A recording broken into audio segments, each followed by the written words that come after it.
Sæll Ingvar. Sæll og blessaður. Herru, hvernig gekk dagurinn og öll helgi hjá þér bara? Heyrðu, þetta var nú svona upp og ofan. Gærdagurinn var nú bara mestuleyti góður, sko. Já. Hvað endaður í gær? Endaði 3. í gær og svo fór maður fullu bjartsýni í daginn í dag. Já. En þá var fyrstur í fyrstu braut og hún keyrðist þannig að, já, það voru eiginlega fyrstu sem ruddu leiðina og svo voru... Bjóst þér hraðbrautir sem sagt? Já, það voru þarna 2-3 sem bara græðu þetta fyrir resti einhvern veginn. Já. Og hefur ekki komið að þakka þér? Þeir eru búin að hlæja svolítið að mér. En, já, þannig að þetta var svona pínu svekkelsi eftir það, sko. Margir að stiga, ná mörgum stigum þar meðan ég satt eftir. Já.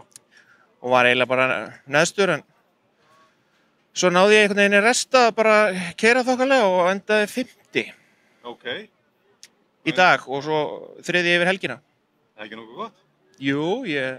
Þannig að þú hefði viljað vera ofan. Já, en úr því sem komið var þá var þetta bara þræl gott, sko.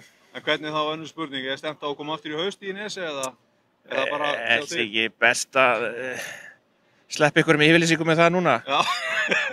Þá var nú eftir að keppa eitthvað heima og sjá til hvernig það gengur og athuga hvernig stemningi verður á mannskapnum og... Nákvæmlega. En vissulega verður það gaman. Kikað. Þakka fyrir. Sömuleiðis.